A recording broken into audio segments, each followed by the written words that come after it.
Hello बच्चों, welcome to JET point. JET point में आपका बहुत बहुत स्वागत है।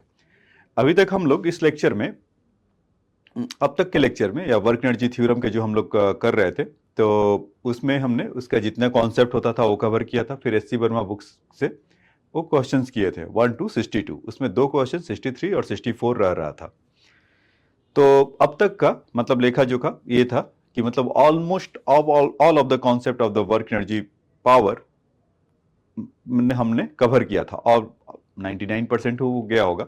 1% नहीं होगा तो उसके लिए नहीं कर सकते। कहने का मतलब है कि पूरा हम लोग गो थ्रू किए थे और उसके क्वेश्चन प्रैक्टिस सेशन में थे।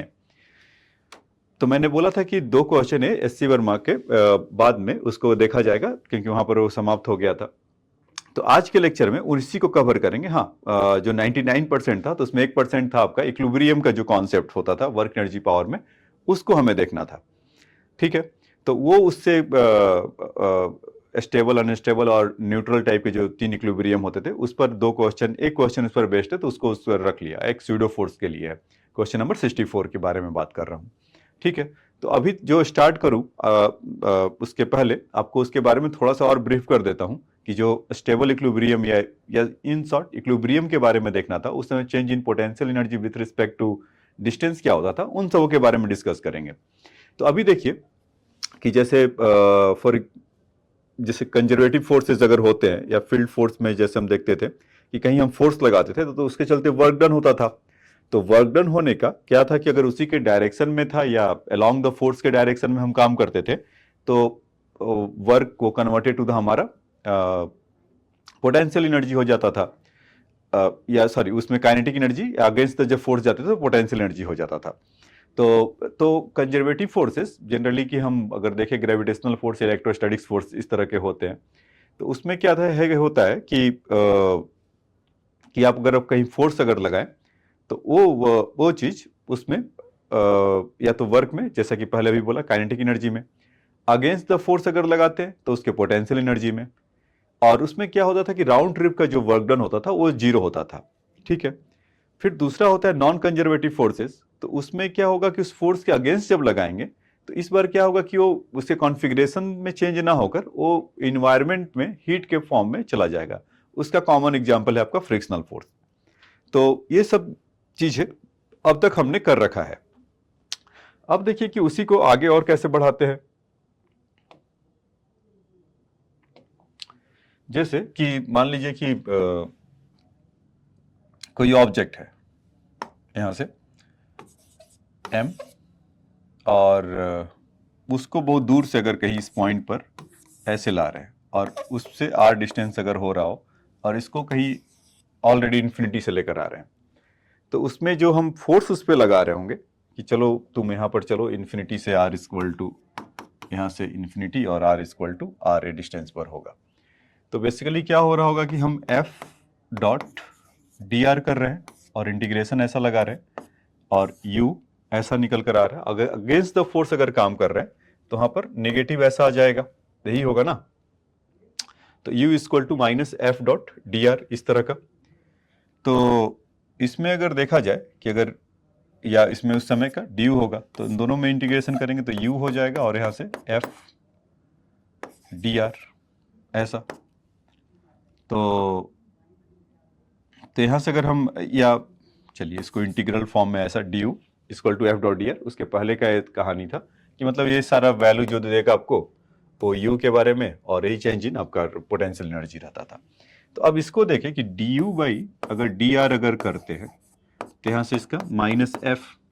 तो ये चीज आपको देखना है या समझना है कि D you by D R equal to minus F होता है।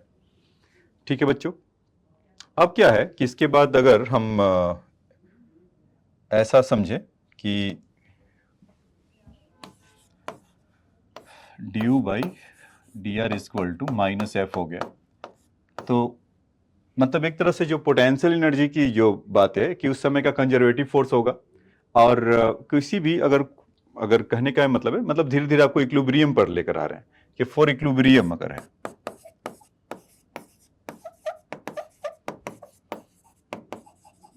तो इसमें तो एफ नेट जो निकल कर आया है वो तो शून्य होगा, यही होगा ना। एफ नेट की अगर बात करें तो ये तो शून्य हो जाएगा, जीरो। तो जब एफ नेट अगर जीरो होगा तो इसका मतलब पोटेंशियल एनर्जी हमारा क्या रहा होगा, यू कांस्टेंट रहा होगा ना, ऐसा।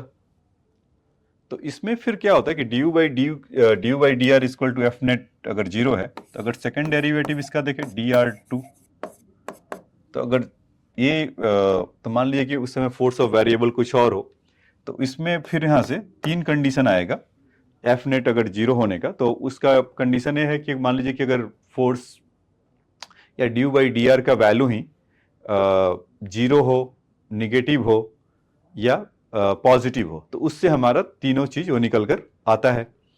तो ये तो पोटेंशियल का मतलब कि ये एक्सप्रेशन जो है D you by D R equal to F net का ये, तो ये आपको इक्विलिब्रियम में काम करेगा।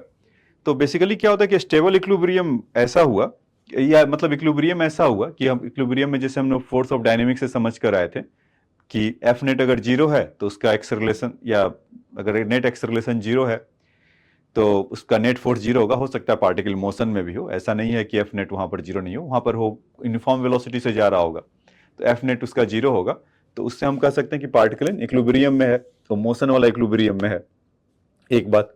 दूसरा कि अगर एफ नेट अगर जीरो हो रहा होगा तो हम ऐसा सोच सकते हैं कि उसका टेंडेंसी मतलब कैसा है कि क्या उसका पोजीशन अपने चेंज हो रहा है। फॉर एग्जांपल अगर स्प्रिंग है, स्प्रिंग को, इस सिस्टम को थोड़ा सा डिस्टर्ब कर दीजिए तो वो क्या करेगा, ऑसिलेट करता है। तो जब वो दूर जाता है तो अपने वापस मीन पोजीशन पर आता है, फिर दूर जा वहां से स्ट्रेच होगा, फिर कंप्रेस होगा, फिर ऐसे वो ऑसिलेट करते रहता है।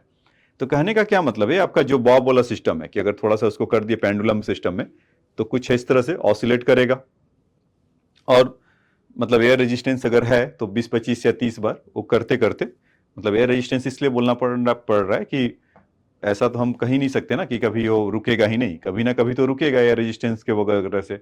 अगर बिल्कुल ना दे तो आइडियली तो कभी नहीं रुके। तो उसका मतलब डिस्टर्बेंस के बाद वो उसका कहां पर है, वापस अपने मीन पोजीशन पर आ जा रहा है। तो ऐसे को बोलते हैं स्टेबल इक्विलिब्रियम। एक चीज आप स्टेबल इक्विलिब्रियम को ऐसे भी समझ सकते हैं कि मान लीजिए कि ऐसा कुछ है, ये मतलब इनसाइड कोई एक बड़ा सा बॉल है और छोटा बॉल उसके अंदर है, और हल्का सा आप इसको डिस्टर्ब कर दीजिए तो एक बार ऐसे जाएगा, फिर ऐसे आएगा, फिर ऐसे जाएगा, फिर ऐसे जाएगा। तो इसमें खास बात क्या है बच्चों कि जब वो इस तरह से अगर जा रहा है, मान लीजिए कि अगर यहां से हमने इसको छोड़ा तो इसका अल्टीमेटली तो इसका मीन पोजीशन ही है, तो इससे फोर्स किधर लग रहा है, अपने मीन पोजीशन के चलते, या जब यहां पर है तो वापस अपने मीन पोजीशन के चलते लग रहा है। तो इसमें क्या होता है कि जब स्टेबल इक्विलिब्रियम होता है, मतलब स्टेबल इक्विलिब्रियम कहने का मतलब ये हुआ कि अगर हम किसी चीज को अगर उसको डिस्टर्ब करें तो वापस वो 2 4 10 20 ऑसिलेशन के बाद कहीं पर जाकर रुक जाए, it is called stable equilibrium. तो उसको कौन लेकर आ रहा है, जो उसका रिस्टोरिंग फोर्स है टुवर्ड द उसको सेंटर खींच के लेके आ रहा है। मान लीजिए कि यहाँ पर हमने छोड़ा तो यहाँ पर ऐसे आया तो सेंटर की तरफ ला रहा था, थोड़ी देर के बाद ऊपर गया, फिर उसको वापस सेंटर की तरफ ला रहा है। तो ऐसे को स्टेबल इक्विलिब्रियम मतलब अपना कहीं एक पोजीशन वो गेन कर लेगा और उसके बाद उसके पोजीशन में कोई चेंज नहीं होगा। तो this is called your stable equilibrium. दूसरा कि अनस्टेबल इक्विलिब्रियम इस तरह का कि कोई ऑब्जेक्ट मान लीजिए यहां पर है और उसको थोड़ा डिस्टर्बेंस दे दिए, तो पार्टिकल सपोज यहां पर आया तो उसको, या यहां पर था तो इसको खींच के इधर लेकर आ रहा था, और फिर यहां पर है तो इसको खींच के ऐसे लेकर आ रहा है, फोर्स जो लग रहा है। तो यहाँ पर एफ नेट का जो मतलब जो रिस्टोरिंग फोर्स उसको लग रहा था उसको अवे फ्रॉम द उसके इक्विलिब्रियम पोजीशन से, मतलब इक्विलिब्रियम में कब रहेगा, जब यहाँ पर है। जब यहाँ पर फोर्स लग के बाद एक गिरा या यहाँ से ऐसे कहीं गिर के बाहर आ गया, यहाँ पर हो गया, तो अब इससे क्या एक्सपेक्ट करते हैं कि कभी वो जाकर ऊपर जाएगा, नहीं जाएगा। तो स्टेबल इक्विलिब्रियम में क्या है कि उसका टेंडेंसी रहता है इक्विलिब्रियम पोजीशन पे आने के लिए जहां पर उसको स्टेबल होना है। अनस्टेबल में उसका टेंडेंसी ये रहता है कि उसको दूर चला जाए और कभी वापस ना आए। ठीक है, तो इसमें क्या है कि फोर्स लगा तो इसको away from the equilibrium position था, और यहां पर देखिए स्टेबल इक्विलिब्रियम में toward the equilibrium position force लग रहा था। दो चीजें, ठीक। तो और आप देखेंगे कि मैंने एक वर्ड यूज किया कि जब वो उसका पोजीशन अगर डिस्टर्ब होगा तो इसका टेंडेंसी होगा कि रीगेन करे अपने इक्विलिब्रियम पोजीशन को, और अनस्टेबल में वो कभी नहीं आए और दूर अवे चला जाए। एक चीज और होगा कि इसमें जो उसका सेंटर ऑफ मास है ऑब्जेक्ट का, वो मतलब फिर वो मतलब कि नीचे की तरफ चला जाएगा, मतलब डिक्रीज कर जाएगा, और उसमें जो स्टेबल इक्विलिब्रियम है उसका सेंटर ऑफ मास इंक्रीज कर जाएगा, क्योंकि वापस वो रीगेन कर ले, पोजीशन रीगेन कर लेगा। सेंटर ऑफ मास जितना ऊपर होगा उतना वो स्टेबल होगा। एक बात। दूसरा कि स्टेबल और अनस्टेबल इक्विलिब्रियम को समझने के लिए, मतलब in the term of potential energy, क्योंकि F इक्वल टू कहीं ना कहीं इसका तो हाथ है ना, F equal to minus du/dr। अब ये नेट अगर इसका जीरो होता है, ऐसा हम मानते हैं, तब इक्विलिब्रियम अचीव होता है। उसके पहले वाला जो u है तो कांस्टेंट रहता है ऐसा, तो u का वैल्यू कांस्टेंट रहेगा, तो F नेट का वैल्यू जीरो, फाइनली मतलब जीरो होगा। तो उसके पहले कि पोटेंशियल एनर्जी इसका जब जैसे मैक्सिमम अगर हो, पोटेंशियल एनर्जी इसका मैक्सिमम हो, तो या मतलब पॉजिटिव हो, कहने का मतलब कि अच्छा समझ, आपको पहले बता देता हूं कि पोटेंशियल एनर्जी अगर मैक्सिमम हो या पॉजिटिव हो तो वो अनस्टेबल होगा।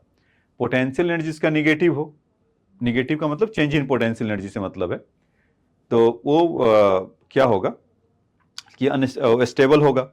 और पोटेंशियल एनर्जी जीरो है तो फिर वो तो न्यूट्रल इक्विलिब्रियम। न्यूट्रल वाले पे आ रहा हूं मैं, अभी पहले इन दोनों को समझा रहा हूं। जैसे मान लीजिए कि आपके जेब में कोई 10,000 रुपीज रख दे, कि जो मर्जी वो करिए बेटा, कोई आपसे पूछेगा नहीं कि क्या करना है नहीं करना है, तो क्या करेंगे? तुरंत वहां से घर से 9-11 होंगे और कुछ कुछ अपना जाएंगे, जो भी करना है, खाना पीना, दोस्तों के साथ घूमना फिरना। तो पैसा आने का मतलब क्या हुआ कि आपके पास एनर्जी आया, तो एनर्जी आया तो फिर आप क्या हो गए? अनस्टेबल हो गए। तो वही काम यहाँ पर है कि अगर पोटेंशियल एनर्जी पॉजिटिव है आपके पास तो क्या होगा? आप अनस्टेबल होंगे।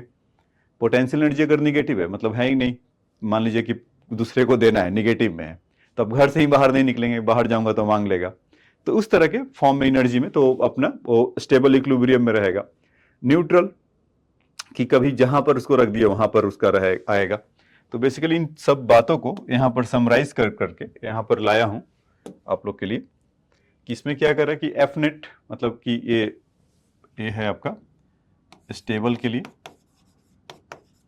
ये है अनस्टेबल के लिए,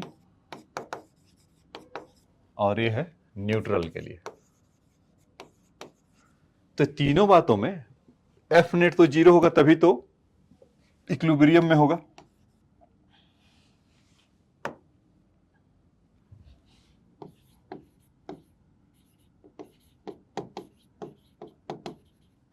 स्टेबल इक्विलिब्रियम में तो तीनों में तो एफ नेट आपका शून्य है। ये देखिए एफ नेट जीरो, ये विजिबल है ना, एफ नेट जीरो होगा। और यहां पर दूसरे केस में कि du/dr।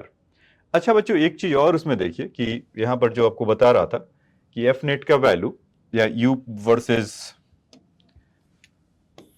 Potential energy versus r का जो ऐसा है, तो इसका स्लोप क्या देगा?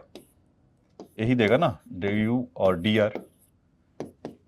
तो du/dr का वैल्यू यहां से -f है, तो du/dr का वैल्यू अगर इक्विलिब्रियम में है तो इसका एफ नेट यहां से आप देख रहे थे जीरो होगा, तो इसका u और r का स्लोप कैसा होगा? शून्य, जीरो होगा। तो जीरो होगा स्लोप का मतलब ऐसा, इस तरह का। तो इसी में यहीं से पता चलता है कि इक्विलिब्रियम का उसका स्लोप अगर जीरो है तो उसकी बात वो कर रहा था यहां पर। जैसे बोल रहा था कि du/dr जीरो और slope of ur graph is zero, ये चीज ठीक है। और दूसरा कि स्लोप ऑफ ur ग्राफ मतलब सबके लिए एफ नेट जीरो है, तो उसी को दूसरी भाषा में बोल रहा है कि du/dr का वैल्यू जीरो होगा। अब देखिए जो मैं आपको समझा रहा था कि फोर्स लगेगा तो वो किधर जाएगा, क्या होगा? When displaced from its equilibrium position, a net restoring start acting on the body which has the tendency to bring body back its equilibrium position। तो ये चीज मतलब कि वो वापस क्या करता है कि जो इस तरह वाला था कि यहाँ पर था पहले, तो ऑब्जेक्ट मान लीजिए यहाँ पर है, उसको ढीला कर छोड़ दीजिए, तो ऐसे ऐसे होते हुए यहाँ पर अपने इक्विलिब्रियम पोजीशन पर आ जाएगा। तो इसमें और जैसे मान लीजिए कि ऑब्जेक्ट मतलब जैसे यहाँ पर है पोजीशन नंबर 1, अगर 1 में थोड़ा सा मूवमेंट कर देंगे तो वापस यहीं पर आएगा। अब इसी को दूसरे एग्जांपल से देख लीजिए कि यहाँ पर ऑब्जेक्ट को रखा था और इसमें अगर छोड़ दें, यहाँ से डिस्टर्ब करें, तो हमेशा वो नीचे की तरफ आएगा, वो ऊपर तो सेकंड पोजीशन कभी अचीव नहीं करेगा। या ऐसा कुछ हो जाए कि यहाँ पर ऑब्जेक्ट इस तरह का है और इसमें डिस्टर्बेंस कर दीजिए तो नीचे की तरफ गिर जाएगा। तो कहने का क्या मतलब है कि when the displaced from its equilibrium position, net storing force वापस tendency to put back to the equilibrium position. तो अब कैसा कहलाएगा आपका? पहला वाला स्टेबल इक्विलिब्रियम, ठीक। और जब उसमें आप कुछ डिस्टर्बेंस करते हैं तो उसका टेंडेंसी है कि इक्विलिब्रियम पोजीशन से अवे हो, तो उसको हम क्या बोलेंगे, अनस्टेबल इक्विलिब्रियम, जो कि यहां पर कह रहा है कि when displacement from its equilibrium position net force start acting on the body in the direction of displacement और away from the equilibrium position. ऐसा कि अगर यहां पर आपने डिस्प्लेस किया तो away from the equilibrium position से निकल कर आ गया, मतलब फोर्स इसका यहां पे लगेगा या इस तरफ गिर रहा है तो इधर की तरफ लगेगा, तो अवे फ्रॉम इट। ठीक है, फिर उसके लिए अभी उसको अलग से, न्यूट्रल को अलग से डिस्कस कर देंगे। Potential energy of the equilibrium position is minimum as compare to its neighbouring, और उसका जो सेकंड मतलब जो आपको बता रहा था, मिनिमम का मतलब कि यू अगर नेगेटिव में हो तो और अच्छा है, ऐसा। और सेकंड डेरिवेटिव है, मतलब कि अगर फोर्स की अगर बात करें, जैसे कि D you by D R equal to minus of F था। अब हमसे कोई ये पूछे कि minus of D F by D R क्या होगा अगर अलग इसमें, तो यानी कर रहा है सेकेंड डेरिवेटिव का टेस्ट करना चाह रहा है, तो अगर उसका रेट ऑफ फोर्स का जो चेंज है वो अगर निगेटिव अगर है या पॉजिटिव है या जीरो है, तो उस पर डिपेंड करेगा कि potential energy equilibrium position is minimum as compare to the neighbouring points. तो उसका D F by D R का वैल्यू एक तरह से कहा जाए तो पॉजिटिव अगर होगा या मिनिमम होगा, पोटेंशियल एनर्जी मिनिमम हो। अब सेकंड डेरिवेटिव टेस्ट आप जानते होंगे ना, कि अगर कोई पार्टिकल है या मैथ वगैरह में आपने देखा होगा कि उसका अगर डिफरेंशिएट करें फिर सेकंड डेरिवेटिव निकालें, तो सेकंड डेरिवेटिव का वैल्यू अगर पॉजिटिव है तो क्या हो जाता है, मिनिमम हो जाता है, और सेकंड डेरिवेटिव आपका निगेटिव है तो उस पॉइंट पे वो मैक्सिमम हो जाता है, और अगर जीरो आता है तो उसको point of inflation maximum minimum दोनों हो जाता है। तो वही सेम चीज यहाँ भी कर सकते हैं कि D you by D R या फोर्स के लिए भी उसका फोर्स ऑफ डेरिवेटिव अगर देख लें या इटसेल्फ पोटेंशियल एनर्जी ही देख लें, यू को देखा, D you by D R को देखा और D T U by D R two कर रहे हैं, तो अगर पॉजिटिव आ रहा तो यू का वैल्यू क्या होगा, मिनिमम ना। तो मिनिमम तो पोटेंशियल एनर्जी को हम निगेटिव भी कह सकते हैं क्योंकि वो जाता है। Potential energy of equilibrium position is maximum, तो D you two d are two भी निगेटिव होगा, तो इसका मतलब क्या होगा कि पोटेंशियल एनर्जी आपका उस समय मैक्सिमम होगा। तो जो अभी एनर्जी वाला बात बोला था कि आपके पास ज्यादा एनर्जी है, मीन्स ज्यादा पैसा खर्च करने को आप अनस्टेबल हैं, तो अनस्टेबल इक्विलिब्रियम का पार्ट हो जाएगा। फिर करा when displace from the equilibrium position the centre of gravity of the body goes up, तो उसका सेंटर ऑफ ग्रेविटी जितना ज्यादा ऊपर, मतलब ऊपर की तरफ जाता है तो स्टेबल ज्यादा रहते हैं हम लोग।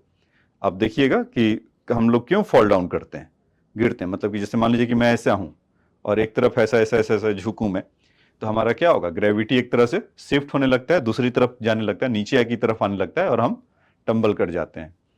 अगर सेंटर ऑफ ग्रेविटी जितना ऊपर रहेगा हम उतना स्टेबल रहेंगे। ठीक है, तो एक चीज है, आप देखेंगे कि कार आती है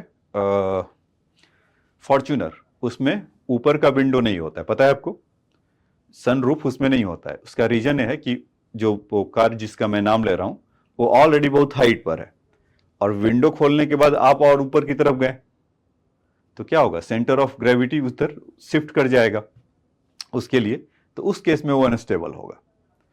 ठीक है, तो when the displace from the equilibrium position centre of gravity of the body goes up तो stable equilibrium, when the displace from the equilibrium position centre of gravity come down तो अनस्टेबल हो जाएगा। इसके लिए कि when displace off from the equilibrium position of the centre of gravity of the body remain the same level, तो उसका neutral होता है। ठीक है, तो इन दोनों का अगर आप देखिए कि यहां तक तो सब इसका लगभग सेम है, ये इन दोनों के लिए नेट फोर्स जीरो है। इसमें क्या था कि टुवर्ड द फोर्स अगर टुवर्ड द सेंटर लगता है तो स्टेबल इक्विलिब्रियम है, अवे फ्रॉम द अगर लगता है इक्विलिब्रियम पोजीशन से अनस्टेबल है। When body displaced from the equilibrium position, the body has neither the tendency to come back or nor move away from the original position. मतलब कहने का क्या मतलब है कि अगर फोर्स अगर आपका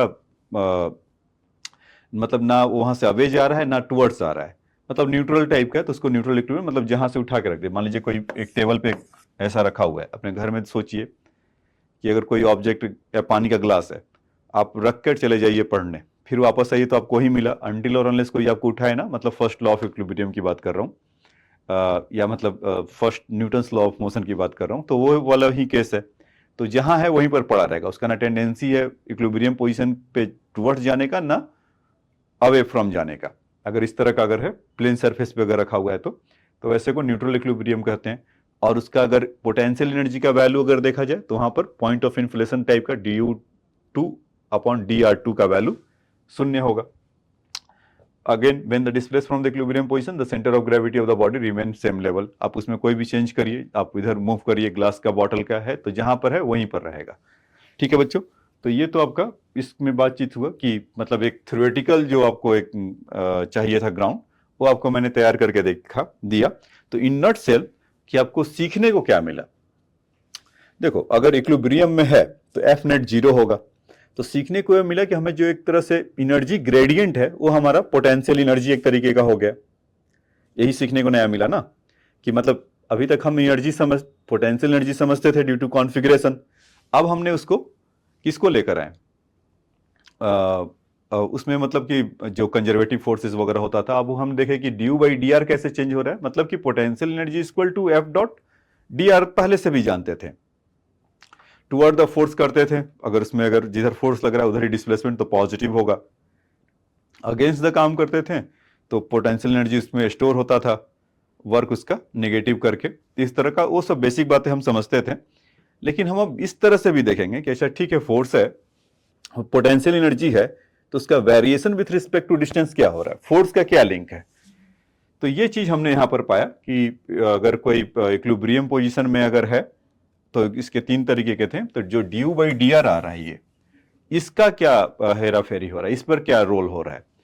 ठीक है, तो हम यहां से कह सकते हैं कि किसी पर नेट फोर्स 0 होगा तो इक्विलिब्रियम में होगा, और उसका ड्यू बाई डी आर मतलब आपके लिए आपके बैग में आज क्या आया उसके लिए बता रहा हूं कि अगर इक्विलिब्रियम पोजीशन में है तो एफ नेट 0 होगा और उसका ड्यू बाई डी आर का वैल्यू 0 होगा।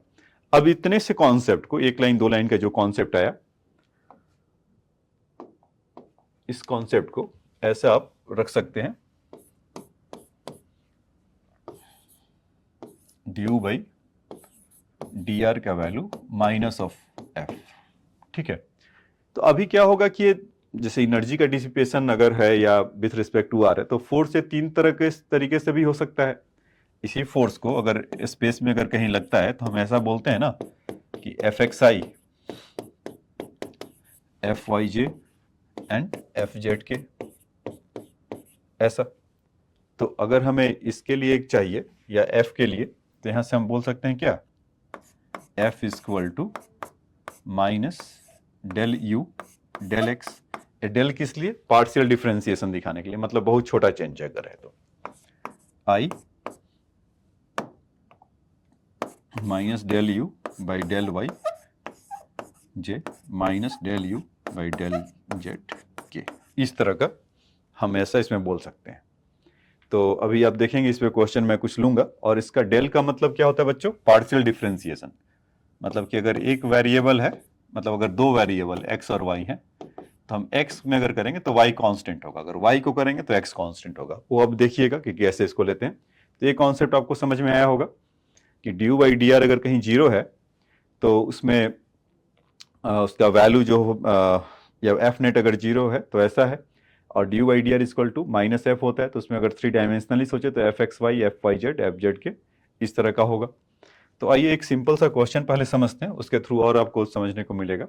इसमें कह रहा है potential energy of the function of diatomic molecules is given by U equal to A r raised to the power 12 minus B r raised to the power 6 where A being the constant. तो कह रहा है कि equilibrium point of the potential field is, तो equilibrium point क्या होगा, ये क्या कर रहा है कि U, पहले पेन का कलर थोड़ा सा, U equal to A r raised to the power 12 minus D R raised the power 6, ऐसा। तो इसको अगर हम डिफ्रेंशिएट करें ड्यू बाई डी आर, मतलब कि देखो इसमें क्या बोला है, एक वर्ड इसमें लगाया है कि equilibrium points of the potential. तो जैसे ही इक्विलिब्रियम पॉइंट बोला तो हम समझ गए कि इसकी बात कर रहा है, ड्यू बाई डी आर का वैल्यू 0 होने की बात कर रहा है। तो हमें यू का वैल्यू यहां पर है तो हम उसको डिफ्रेंशिएट करते विथ रिस्पेक्ट टू आर, वही काम कर रहे हैं। तो A R raised to the power 12 with respect to R करेंगे तो कितना हो जाएगा बच्चों, -12 बाहर, और फिर नीचे ये एक उसका पावर नेगेटिव में बढ़ेगा तो नीचे की तरफ -12 ऐसा हो जाएगा। फिर b, तो यहाँ पर -+6 हो जाएगा, b R raised to the power 7, और इक्विलिब्रियम में जैसे ही बोला तो ये चीज विथ नेगेटिव के साथ 0 हो जाएगा। तो ये तो जीरो होना है, तो क्या इसको फर्क पड़ता है, नेगेटिव में करिए या उसको करिए। तो यहाँ से कितना जाएगा बच्चों, ये 12a r raised to the power 13, 6b r raised to the power 7, तो 6 2 जा तो ऐसे निकल गया, और यहाँ से r raised to the power 7 तो r raised to the power 6 ऐसा कर लेंगे। तो यहाँ से कितना मिल गया, r raised to the power 6 is equal to 2a by b, ये देखिए ऐसा। तो r का वैल्यू कितना आ गया, 2a by b raised to the power 1/6, इस तरह का। ठीक, तो ये तो आपको एप्लीकेशन आपको दिखाया कि अगर पोटेंशियल एनर्जी अगर हमें गिवन था इन द फॉर्म ऑफ, मतलब वर्डिंग के लिए डायटोमिक मॉलिक्यूल्स और इस तरह का कुछ पोटेंशियल एनर्जी वहां पर देखते हैं कि अट्रैक्टिव है, रिपल्सिव, हाँ वो भी अभी हम लोग एनकाउंटर करेंगे कि मतलब फोर्स का क्या रिलेशन है, कि अट्रैक्टिव है, रिपल्सिव है या क्या है। तो या जीरो है तो ड्यू बाई डी आर का वैल्यू निकाला और उसका वैल्यू निकाल लिया। अगर इसी में पूछता कि बताइए कि इसका पोटेंशियल एनर्जी का वैल्यू क्या होगा उस पॉइंट पर, तो भी निकाल सकते हैं। इसीलिए क्वेश्चन वैसा इसमें लिया हुआ है। इसमें देखो और लगभग वही क्वेश्चन है, करा कि potential energy of the function of the force between the two atoms in the diatomic, वहां पर आर था, यहां पर फंक्शन ऑफ एक्स दे दिया। ये क्वेश्चन काफी, ये क्वेश्चन ऐसा दे दिया कि पोटेंशियल एनर्जी आपका फंक्शन ऑफ एक्स है, तो where and B the constant, X is the distance between them, the find the dissociation energy of the molecules which is given as D equal to X infinity minus at equilibrium position. तो X infinity पे अगर देखेंगे, मतलब dissociation energy के बारे में ऐसा बोला है कि whatever the dissociation energy क्या होगा, कि potential energy of X equal to infinity minus potential energy at equilibrium. तो इसको तो पहचानते हैं अभी, ये नया चीज क्या है, नया चीज नहीं है बच्चों। ये potential energy X equal to infinity का मतलब कि वहां पर एनर्जी जीरो होगा, मतलब कि मॉलिक्यूल्स के बीच में कोई फोर्स ऑफ अट्रैक्शन या रिपल्सन टाइप का नहीं होगा। तो खैर हमें पोटेंशियल एनर्जी का एक्सप्रेशन दिया, मैं आपको ऐसे थ्योरेटिकली बता रहा था कि उन दोनों में, आप केमिस्ट्री वगैरह के में भी ऐसा समझते होंगे कि वहां पर उस तरह का पॉइंट वहां पर पहुंचा दो कि जहां पर कोई मॉलिक्यूल या इलेक्ट्रॉन्स के बीच में कोई, या इलेक्ट्रॉन या प्रोटॉन के बीच में कोई इंटरेक्शन नहीं हो, वो आपको आयनाइजेशन पोटेंशियल एनर्जी के लिए निकल कर आता है। तो खैर यहाँ पर पोटेंशियल एनर्जी का value a upon X rest to the power 12 minus B X rest to the power 6, तो दोनों में है। तो वहां पर x अगर इन्फिनिटी में है, अगर यहाँ पर आप u इन्फिनिटी अगर रखें तो आपको क्या मिलेगा, a अपॉन इन्फिनिटी का पावर जितना भी है 12, वो इन्फिनिटी ही है, तो फिर तो कुछ भी करिए, infinity raised to the power 6। तो अब मुझे एक चीज बताइए कि a इन्फिनिटी वैल्यू कब आता है, जब किसी नंबर में जीरो से डिवाइड करते हैं तभी आता है ना, तो उल्टा कर दे, 0 अपॉन 1 बाई इन्फिनिटी, तो 1 बाई इन्फिनिटी विल बी शून्य। तो यहां से कितना आ जाएगा, शून्य माइनस 1 इक्वल टू शून्य, तो ये तो आ गए जीरो आपके। ठीक, अब हमें बताना है कि potential energy at equilibrium position. तो हम लोग पोटेंशियल एनर्जी अभी अभी देख कर आए थे कि इक्विलिब्रियम पोजीशन पर क्या होता है, उसका विथ रिस्पेक्ट टू अगर एक्स है यहां पर तो शून्य होगा, या एफ नेट कहिए कि जीरो होगा इक्विलिब्रियम पोजीशन में। कॉन्सेप्ट बस इतना हिस्सा ही है ना कि इक्विलिब्रियम पोजीशन पे कुछ होगा तो एफ नेट जीरो होगा। अब नया हमने क्या देखा, ये तो एफ नेट पहले से भी जानते थे, लॉज ऑफ मोशन में हम लोग जानते थे ना, या कहीं भी वो जो तीनों चैप्टर निकला अभी, लॉज ऑफ मोशन, फ्रिक्शन, या आपका rotational, not rotational is circular motion, तो इन तीनों में आपने देखा। अब यहां से उसी फोर्स के बारे में करा कि इसका इक्विलिब्रियम में तो नेट फोर्स जीरो होगा, तो एनर्जी में क्या चल रहा था उसको डिस्कवर किया। ठीक है, तो ये चीज हमें ये डिस्कवर किया था। तो minus d you by d x, तो यू का वैल्यू अगेन वही सब है, equal to A upon X rest to the power 12 minus B upon X rest to the power 6। तो फिर से इसको d you by d x करके देखा जाए तो क्या निकल कर आएगा, 12 minus 12 X rest to the power 13 plus 7 B, exactly same ही आएगा, यहाँ पर माइनस प्लस 6 होगा बच्चों।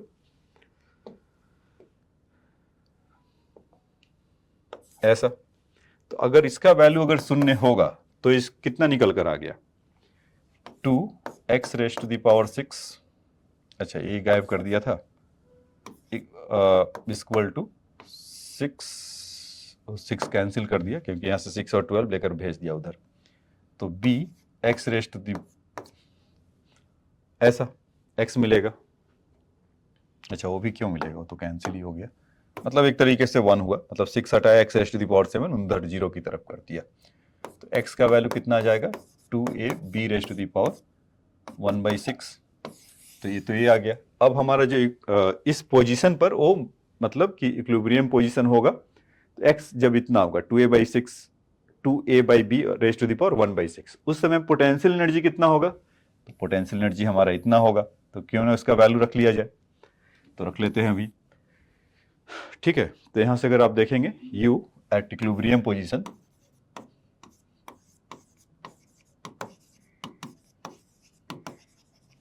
तो इसका value a x raised to the power 12, तो x raised to the power 12 करेंगे तो 2a/6 का स्क्वायर हो जाएगा, क्या 2a/b का स्क्वायर हो जाएगा, इसका पावर 12 करेंगे तो यहां से 2 बचेगा a, फिर b x raised to the power 6 है, तो यहां पर पावर 6 करेंगे तो पूरा हट जाएगा, तो 2a/b ऐसा, तो वहां से आप देखेंगे तो b स्क्वायर, ये b स्क्वायर होगा और नीचे होगा 4a स्क्वायर, तो ए कैंसिल हो जाएगा, तो यहाँ पर कितना बचेगा 4a, ऐसा कुछ देखिए बच्चों, और उसमें b स्क्वायर माइनस 2a इस तरह का आएगा, तो आधा माइनस मतलब 1/4 minus 1/2, this become is b square upon 2a with negative, तो ये हमारा पोटेंशियल एनर्जी आ जाएगा minus B square upon 2a, इस तरह का, not 2a it is 4a, because की 1/4 माइनस ऑफ इज माइनस 1/4, तभी तो आया वो। ठीक है बच्चों, तो इसको आप लोग नोट डाउन कर लीजिएगा। तो इसका एप्लीकेशन देखा, मतलब ये जो पीछे वाला जो क्वेश्चन गया ऑब्जेक्टिव वाला, ये जो अभी निकाला था मैंने कि इसके लिए कि a/b, उसका जो भी ऑप्शन होगा देख लीजिएगा, इस 2a/b raise to the power 1/6 शायद वो था, ये ऑप्शन था। तो इसमें केवल पूछा था कि इक्विलिब्रियम पॉइंट पर होगा तो क्या होगा, तो उसका पोटेंशियल एनर्जी 0 होगा, ये कॉन्सेप्ट आपने देखा। फिर उसका वही मैंने निकाल के लाया था r raised to the power 6, तो ऐसा, फिर उसी में थोड़ा सा क्वेश्चन को और मॉडिफाइड कर दिया। वहां पर अब क्या पूछा कि डिसोसिएशन एनर्जी क्या होगा, और इक्विलिब्रियम पोजीशन के लिए यहां पर क्या था। ये तो मुंह माया था आपका, बस टेस्ट कर रहा था कि आप मैथ कितना जानते हैं। Potential energy x equal to infinity पर, और इक्विलिब्रियम पोजीशन पर आपने फटाफट उसको जो कॉन्सेप्ट आपका था यहां पर देखिए कि dy/dx किया और अपना घर लेकर चले गए आंसर। तो minus B square upon 4a उसका पोटेंशियल एनर्जी होगा, और किस पॉइंट पर होगा, तो पॉइंट 2a/b जो पिछले क्वेश्चन का ही रिपीटिशन था। ठीक है बच्चों, अब आ जाइए नेक्स्ट क्वेश्चन में चलते हैं। देखिए इसमें क्या कह रहा है कि the potential energy of the particle is visible है, हाँ विजिबल है, कह रहा है कि the potential energy of the particle of the mass 1 kg is free to move along the x axis is given by x²/2 minus x joule if the total mechanical energy of the particle is 2 joule. Total mechanical energy के बारे में कह रहा है is 2 joule है। तो mechanical energy आप लोग क्या जानते थे बच्चे, बताइए, जिनको पता है तो बचपन में सीख लिया होगा 9th में, तो वहां पर क्या होता था, kinetic energy plus potential energy का सम, यही ना, to find the maximum speed of the particle, maximum speed of the particle. तो देखिए क्या किया हुआ है, तो आइए अपने लिए पहले तो इसको देख ले, मतलब अलग से लिख लें, u potential energy is function of x equal to x²/2 minus x, यही है क्या एक्सप्रेशन, यही है। तो अभी हमें क्या कह रहा है कि मैकेनिकल एनर्जी बताओ, मतलब मैक्सिमम काइनेटिक एनर्जी बताओ, या सिंपली चलो अभी के लिए आसान कर लेते हैं क्वेश्चन कि फाइंड द काइनेटिक एनर्जी क्या होगा अगर इसका टोटल मैकेनिकल एनर्जी है, तो क्या ठीक है वो तो पता है, मैकेनिकल एनर्जी तो पता है कि कितना होता है, मतलब इन लोगों का sum equal to kinetic plus potential, कि पोटेंशियल कैसे पता किया जाए।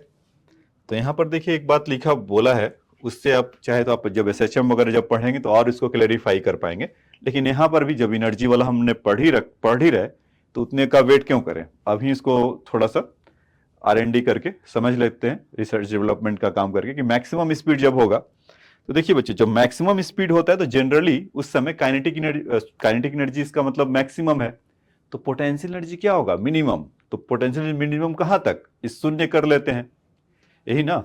और एक चीज और आपको पता होगा कि जब वो कभी भी काइनेटिक एनर्जी मैक्सिमम अगर वहां पर जाता है तो हाँ, तो वही कि पोटेंशियल एनर्जी इसका मिनिमम होगा तो ड्यू बाई डी आर के देखें तो यानी कि फोर्स उस समय क्या होगा, शून्य। तो अपने इक्विलिब्रियम पोजीशन पर रहता है। काइनेटिक एनर्जी को कभी भी देखेंगे अपने इक्विलिब्रियम पोजीशन पर होगा। अब क्या कि ये क्या बला है सर, क्या आप बोल रहे हो, वन ऑप्शन आप नहीं समझ में आ रहा है कि इक्विलिब्रियम पोजीशन कहाँ से लेकर आ गया और वो सब कहाँ से लेकर आ गया, काइनेटिक एनर्जी और फोर्स का क्या रिलेशन है। देखिए एक एक करके मैं समझाता हूँ सब कुछ। एक एग्जाम्पल लेते हैं ऐसा कि जैसे मान लीजिए अभी आपको समझाने के लिए कर रहा हूँ, फिर हटा दूंगा, घबराइएगा नहीं, बस थोड़ा सा समय दीजिए, आपका सारा ये क्लियर हो जाएगा डाउट। जैसे इसको है ये स्प्रिंग सिस्टम, इसको आप कंप्रेस या स्ट्रेच करके छोड़ दीजिए, then what will happen. Imagine करिए कि ये ऐसा कुछ जाएगा थोड़ी देर में, मतलब कि यहाँ पर आएगा ऐसे ऐसे, और थोड़ी देर के बाद ये ऐसे ऐसे ऐसे होगा, इन्हीं दोनों के बीच में ऑसिलेट करते रहेगा ऐसा। तो यू विल नोटिस दैट कि ये स्टार्ट कहाँ से हुआ था, ये एक्स इक्वल टू 0, तो जब इधर जाता है आप स्पीड पर देखेंगे तो धीरे धीरे जब मैक्सिमम स्ट्रेच होता है तो फाइनली वो 0 होता है, फिर एकदम स्पीड अप होता है, और फिर जब यहाँ पर आता है डॉटेड वाला या ये ग्रीन तरह का जो बनाया हूँ 2 पोजीशन, जब यहाँ पर आता है तब 0 होता है। तो फिर आप इमेजिन करेंगे जब ये, अच्छा जब यहाँ पर आता है तो उसको खींचता कौन है, ये फोर्स खींच के ला रहा होगा। जब मतलब जब मैक्सिमम पोजीशन पे हो जा रहा है, जब स्ट्रेच्ड पोजीशन है मैक्सिमम, तब है वहां पर उसको फोर्स खींचता है, रिस्टोरिंग फोर्स की चलो इक्विलिब्रियम की तरफ। इक्विलिब्रियम पे जब आया तो उसको जब कंप्रेस हुआ तो फिर कहता कि चलो इक्विलिब्रियम की तरफ, तो फोर्स कोई खींच के लेकर आता है।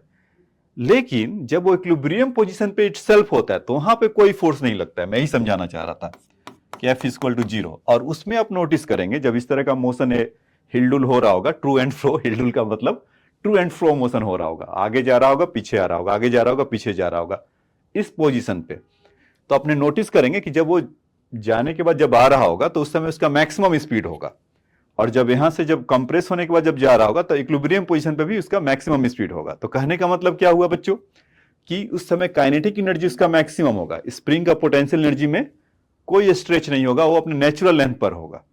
ठीक है, तो अपने नेचुरल लेंथ पर जब होगा तो वहां पर कोई फोर्स लगे ही नहीं रहा होगा, तो F0, और kinetic energy maximum, speed wise भी अगर आप ऑब्जर्व करेंगे तो ये कहेंगे अच्छा ये कंडीशन तो अभी अभी देखा था कि F नेट 0 है, थोड़ी देर के लिए ही क्यों ना, लेकिन है तो फोर्स वहां पर 0 होगा। तो यहां से हम क्या बोल सकते हैं कि जो इनका पोटेंशियल एनर्जी हो रहा होगा with respect to change dy/dr वो शून्य हो रहा होगा। तो बस हमें इसी की जरूरत था, मैं आपको यहां तक लेकर आना चाह रहा था।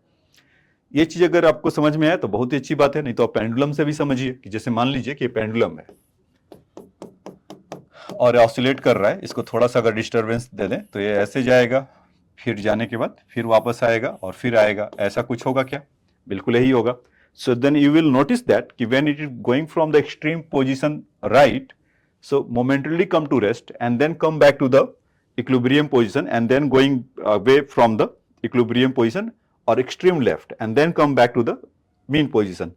In this whole process you will notice that, and this thing will be the repeated, and you will notice that there is the bob will have the maximum energy, maximum is velocity at the equilibrium position. You can say that kinetic energy will be maximum, and so potential wise what is happening कि if अगर आप देख रहे होंगे यहां से कि ये इतना ही जा रहा है ऊपर, तो पोटेंशियल एनर्जी तो मैक्स है, लेकिन काइनेटिक एनर्जी वहां पर शून्य, क्योंकि मोमेंटली कम टू रेस्ट में हो जा रहा होगा।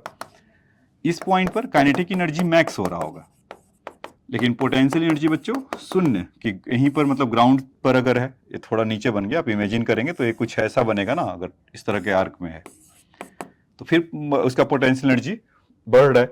तो इक्विलिब्रियम पोजीशन पर इस तरह के मोशन में, या स्प्रिंग सिस्टम हुआ या बॉब सिस्टम हुआ, तो इक्विलिब्रियम पोजीशन पर उसका पोटेंशियल एनर्जी मिनिमम और काइनेटिक एनर्जी मैक्सिमम। अब आते हैं, अब आपको ग्राउंड तैयार करके मैंने दिया था किस तरह से सोचेंगे। अब देखिए क्वेश्चन में क्या करा कि the potential energy of the particle is this 1 kg moved in X axis, if total mechanical energy is then find the maximum speed. So find the maximum speed, the kinetic energy maximum होगा। तो यहां पर अपने आप understood है, और यहां पर देखिए एक चीज और बोला है कि conservative force of act on the particle, तो ये नहीं कि कोई नॉन कंजर्वेटिव है उसके लिए फिर फॉलो नहीं करेगा। जो dy/dr का जो कहानी आपने देखा है ना, इक्वल टू -f, वो होल्ड करता है केवल और केवल कंजर्वेटिव फोर्सेस के लिए, नॉन कंजर्वेटिव के लिए अलग से वो होल्ड करेगा, लेकिन अलग से अकाउंट में बाकी चीज को बताना पड़ेगा। ठीक है, तो ये सिस्टम के लिए बताया था। तो आ जाइए फिर इसको यहां से ऐसा लिख लेते हैं कि पोटेंशियल एनर्जी जो होता हमारा गिवन था x² / 2 माइनस एक्स, और वहां से गिवन क्या था हमें, मैकेनिकल एनर्जी इज 2 जूल, और वो क्या होता है, काइनेटिक प्लस पोटेंशियल।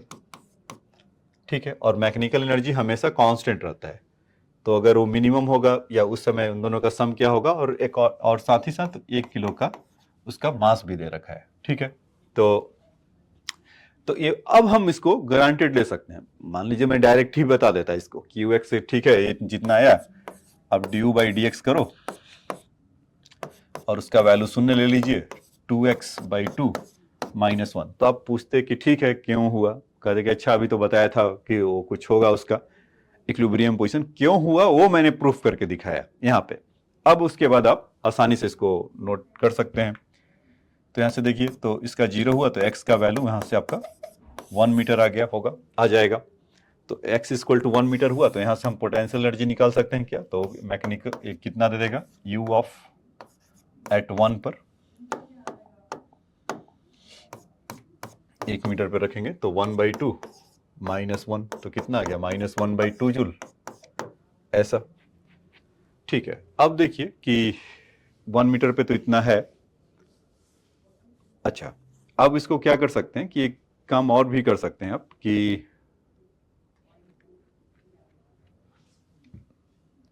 ठीक है, तो एक तो वहां पर है कि आप उसका वैल्यू पुट करो तो वहां से 2.5 जूल आ जाएगा, क्योंकि काइनेटिक पोटेंशियल एनर्जी उसमें -1/2 है, तो 2 joule equal to -1/2 plus potential energy, kinetic energy, तो यहां से कितना आ गया, 2.5 जूल, 2.5 जूल। तो एक तो ये तरीका आपने देखा। अब उसमें दूसरा ये भी कर सकते थे आप कि ठीक है कि ये नहीं, तो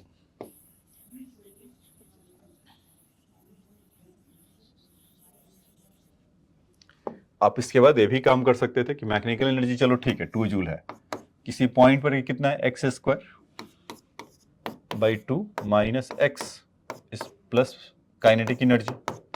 तो काइनेटिक एनर्जी होगा तो उस समय कुछ उसका वेलोसिटी होगा, हाफ एम वी स्क्वायर, ऐसा कह सकते हैं। तो 2 into X 2 equal to X square by 2 minus X plus half M we square, ऐसा।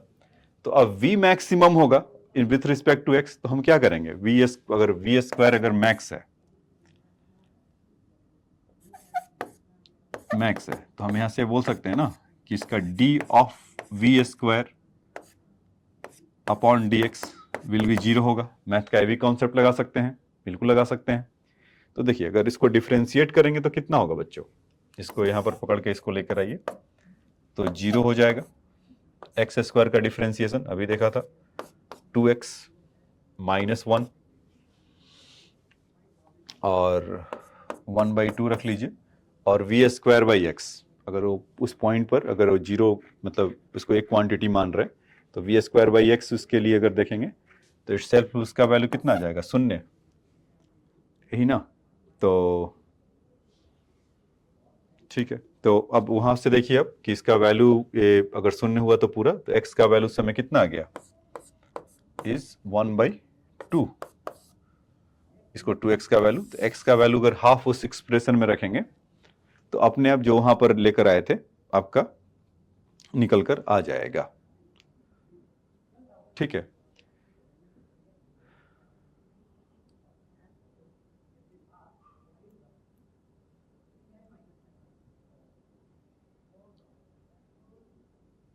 मतलब वी स्क्वायर का जो वैल्यू आपको निकालने के x इक्वल टू 1/2, इससे नहीं कि आप सोचिए कि वो गड़बड़ आ रहा है, वो जो पीछे निकाले थे kinetic energy half M we square, वो सेम आएगा, यहां से भी उसका वैल्यू सेम आएगा। आप करके देखिएगा, 2 2 जा 4, वो x का वैल्यू जो हाफ है ना, तो वो यहां से हो गया 1/8 और यहां से हो गया 1/4, फिर आप 2 का मल्टीप्लाई करेंगे तो 4 आएगा, तो वो अभी स्क्वायर वहां भी निकलेगा ना, तो आ जाएगा सेम ही। तो खैर हम वहां पर अगर ये वो पीछे वाले से अगर अभी जाए, पीछे वाले में अभी क्या निकाले थे, काइनेटिक एनर्जी इक्वल टू 5/2, 2.5 था, और काइनेटिक एनर्जी का वैल्यू कितना था बच्चों, half M we square equal to 5/2, तो 2 से 2 कैंसिल हुआ, और वी स्क्वायर का जो वैल्यू होगा, मास तो 1 था, 1 इंटू 5, तो v का वैल्यू कितना आ जाएगा, √5 मीटर पर सेकेंड। ठीक, तो आप यहां से भी करके देखोगे तो उतना ही मिलेगा, ऐसा नहीं है कि यहां पर कहानी बदल जाएगा, वो सेम ही आएगा। ठीक है, तो x इक्वल टू हाफ पर वहां पर मिलेगा। ठीक, अब आइए नेक्स्ट उसमें चलते हैं। देखिए कह रहा है कि find the expression of the potential energy for the conservative force in force given where the force is given conservative force in a force field where the force is given as F is equal to this much. Consider the zero potential energy chosen at the point 222. ठीक है, तो अभी आपको बताया था मैंने बच्चों कि del U by del X minus of equal to ऐसा कुछ बताया था ना, एफ एक्स। याद करिए कि जो फोर्स का जो मैंने निकाला था अलग अलग करके तीन तरह से, F Y equal to minus del U over del Y F Z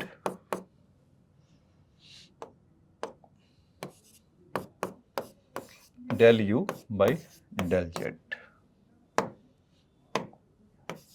ऐसा। तो अभी एफ एक्स का वैल्यू अगर आप देखेंगे तो कितना है, वाई जेड है, यही ना। अगर वाई जेड करेंगे फिर वहां से जेड एक्स है, फिर वहां से एक्स वाई है। तो अगर इन सबों का वैल्यू अगर इतना है, सपोज वाई जेड है और यहां से जेड एक्स है और यहां से एक्स वाई है, इस तरह का है, तो हम इसमें ऐसा कर सकते हैं क्या कि u को अगर एक्स वाई जेड अगर रख ले तो, और इसका डिफ्रेंसिएशन करें, मतलब du बाई डी एक्स अगर निकालेंगे तो x उस समय क्या रहेगा, वेरिएबल है, तो वाई जेड आपका कांस्टेंट हो जाएगा। मतलब मैं क्या कहना चाह रहा हूं आपको यहां से बताता हूं, u का वैल्यू अगर एक्स वाई जेड है तो del U by del X, इसका बताया था अभी, मतलब कि अगर x उस समय वेरिएबल होगा बाकी कांस्टेंट होगा, तो यहां से आपको क्या मिलेगा, वाई जेड, यही मिलेगा। फिर अगर आप यहां से del U by del Y अगर करेंगे तो वाई वेरिएबल होगा, बाकी का एक्स जेड कांस्टेंट होगा।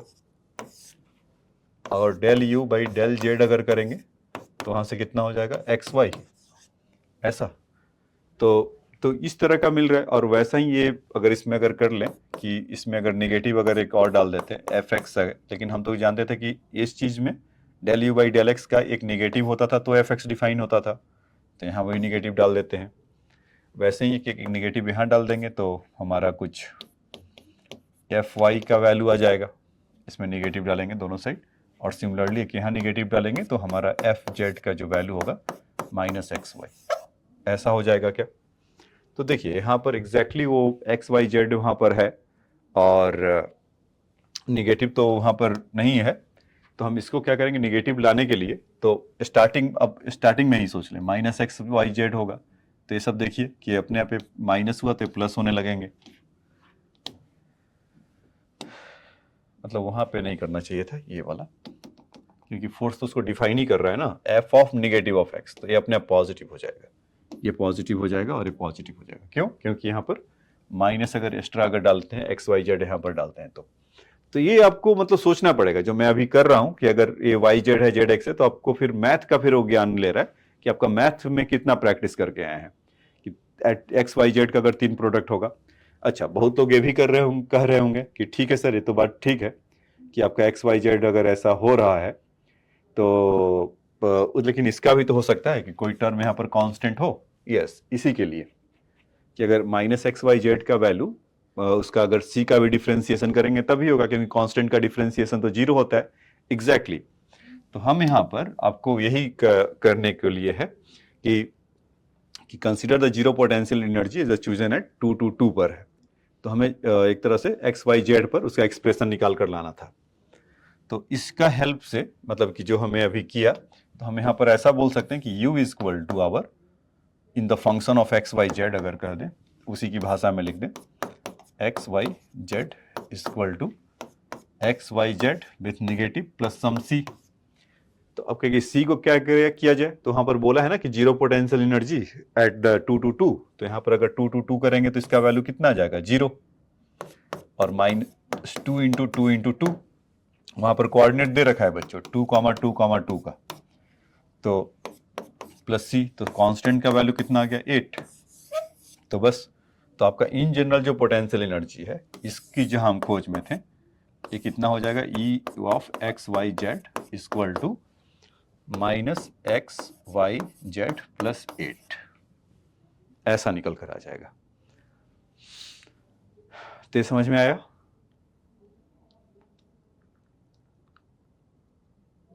ठीक है, तो इसको आया तो लिख लीजिए जरा यहां से। क्वेश्चन अपने आप में काफी अच्छा है, तो आपको एडवांस में ये सब मिल जाएगा।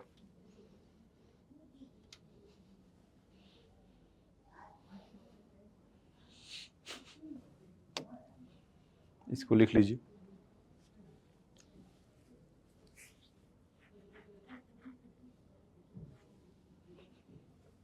अब इसको लिख लीजिए।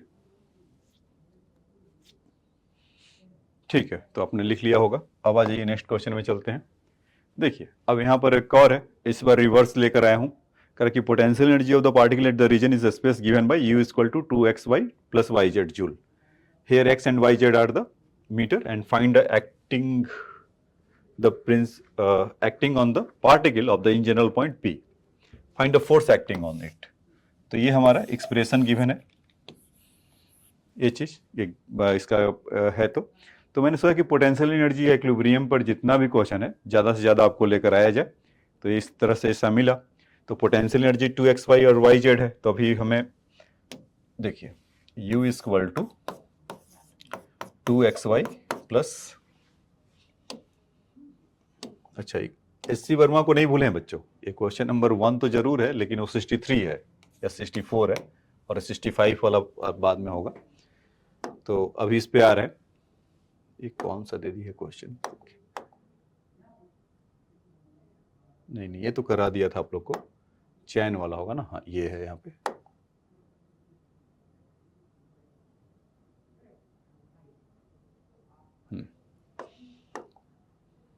ठीक है, तो अच्छा क्वेश्चन इस पे आ जाते हैं। अभी 2xy प्लस yz है,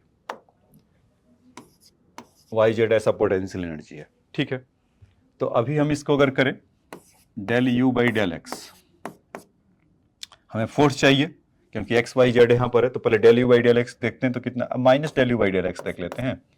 तो कितना आ जाएगा ये, -2 टाइम्स ऑफ एक्स का है, तो वाई तो कांस्टेंट रहेगा। ये पार्शियल डिफरेंशिएशन में होता है बच्चों कि अगर एक्स वाई जेड अगर तीनों आ जाए या वाई जेड अगर एक से ज्यादा दो हैं, तो हम पार्शियल डिफरेंशिएशन में एक को वेरिएबल मानते हैं, दूसरे को कांस्टेंट की तरह ट्रीट करते हैं। तो अभी एक्स वाई है, तो यानी एक्स के विथ रिस्पेक्ट टू में कर रहे हैं, तो x will be variable and y will constant. So that is why here we can write minus 2x only. और yz ये दोनों के दोनों कांस्टेंट है, तो हो गया 0, तो इसका हो गया 0। ठीक है, अब देखिए कि अगर minus del U by del Y अगर लिखें तो सेम काम, इस बार x को कांस्टेंट कर दे, y को वेरिएबल, तो कितना जाएगा -2y, सॉरी -2x, क्योंकि y वेरिएबल है ना, फिर वहां पर y वेरिएबल है, तो यहां से -z ऐसा मिल गया। ठीक, अब ऐसे ही अगर हमें del U by del Z अगर करना हो विथ नेगेटिव, तो कितना आ जाएगा, यहाँ पर तो एक्स वाई का टर्म है, मतलब एक्स वाई ही है जो कि कांस्टेंट है, जेड का टर्म है नहीं, तो हो जाएगा 0। और वाई जेड में y is constant and z will be variable, तो यहाँ से -y आपको मिल जाएगा ऐसा। तो इसको अगर समराइज किया जाए, अगर फोर्स अगर हमें लिखने की जरूरत जो आया अभी, f is the function of x y z के लिए, तो यहाँ से कितना लिख सकते हैं ऐसा, del u by del X I minus del U by del Y J minus del U by del Z के, इस तरह का कुछ लिख सकते हैं आई जे के में। तो यहाँ से हम फोर्स का जो वैल्यू लिखेंगे तो कितना हो जाएगा, in general force equal to ये आपका -2y आई प्लस -2x माइनस जेड, ये 2 है बच्चों, -2z x माइनस जेड, ये हो जाएगा। और फिर फाइनली यहां से k वाले के लिए -y ऐसा। तो f का वैल्यू हमें ये मिलेगा। तो ये बात समझ में आया? जो फोर्स के लिए यहाँ पर था, देखिए उसका कुछ आंसर भी है, वो माइनस अगर पूरे को कॉमन ले लेंगे तो 2y 2xz प्लस y यही आ रहा है ना, हर जगह से नेगेटिव है, तो इसको और थोड़ा आप अच्छे से लिखिएगा, f इक्वल टू, तो माइनस ऑफ 2y, पूरे में माइनस ले लेते हैं, i plus 2x plus Z, 2x plus Z J और प्लस y के, ऐसा। तो ये बात समझ में आया कि अगर हमें पोटेंशियल एनर्जी है तो वहां से हम फोर्स कैसे निकालेंगे।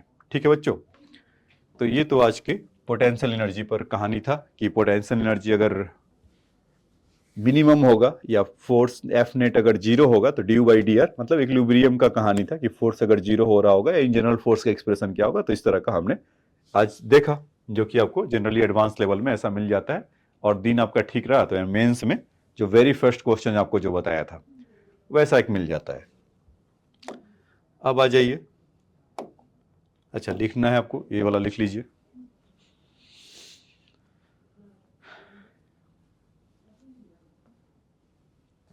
चलिए अब आ जाते हैं, ये क्वेश्चन तो एक्स्ट्रा ले लिया है, मतलब ये सेकंड लास्ट क्वेश्चन है, उसको क्या बोलते हैं आप लोग केमिस्ट्री में, पेनल्टीमेट सेल, तो वही वाला है। आउटर मोस्ट से सेकंड, तो आउटर लास्ट से सेकंड क्वेश्चन है, कह रहा कि chain of length L and mass of m lies on the surface of the smooth sphere of radius r is greater than L। मतलब एक बड़ा सा ऐसा स्फीयर है ऐसा, या फिगर तो हमारे पास है, तो देखिए अगर देता है क्या,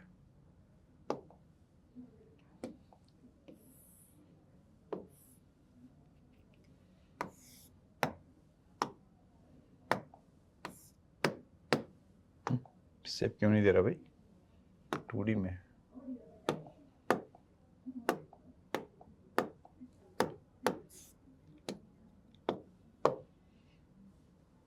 ओह ब्लैक कलर का इसलिए नहीं दिख रहा है, करेक्ट क्यों नहीं दिख रहा है, ठीक है।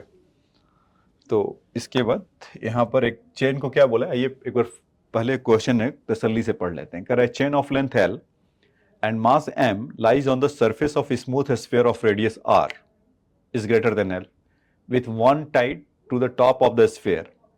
Find a gravitational potential energy of the chain with reference level at the center of the sphere. Suppose the chain is released and slide down the sphere. Find the kinetic energy of the chain when it has slide through the angle. वहाँ पर angle का बच्चों कुछ गड़बड़ी है कि angle 6 है, मुझे उसका एंगल थीटा ना होना चाहिए। At angle theta, find the tangential acceleration dv by dt the chain when the start sliding down। ठीक है, तो आइए कि करके समझे, मतलब कह रहा है पहले क्या कर रहा है कि चैन को फिक्स कर दिया है with the one and is tight on the top of the sphere. तो टॉप यहाँ पर सेंटर पर है, या सेंटर पर यहाँ पर है ऐसा, तो ऐसा कुछ चैन ऐसा होगा इनका, या अलग से बना लेते हैं चैन,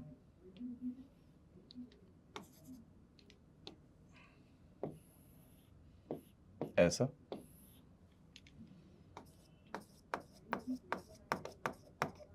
अब ठीक है, चैन लग रहा है, तो हमें कह रहा है कि find A gravitational potential energy of the chain with reference level of the centre. ठीक है, मतलब यहाँ के विथ रिस्पेक्ट टू में क्या होगा, तो मान लेते हैं कि यहाँ पर एंगल होगा इसका कुछ जो एंड वाला होगा ऐसा, और दूसरा तो ये हमें दिख ही रहा है, तो ये मान लेते हैं यहाँ से लेकर ये हमारा फाई होगा ऐसा।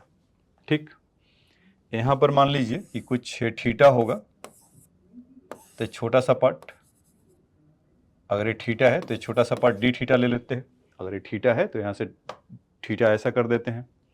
ठीक है बच्चों, तो हम देखते हैं कि पहले डी थीटा पार्ट का मास कितना होगा, वहां पर पोटेंशियल एनर्जी कितना होगा, फिर वहां से वहां तक पूरा को इंटीग्रेट कर देंगे थीटा पे लाकर। इसका रेडियस आर है, यही ना, तो अगर ये आर हुआ तो यहाँ से इसका वैल्यू कितना हो गया, आर कॉस थीटा, ये तो खूब देखा था अभी पीछे वाले जो लेक्चर में। तो उसका अगर हम देखें कि उनका पोटेंशियल एनर्जी कितना होगा, तो हम यही बोल सकते हैं कि डीएम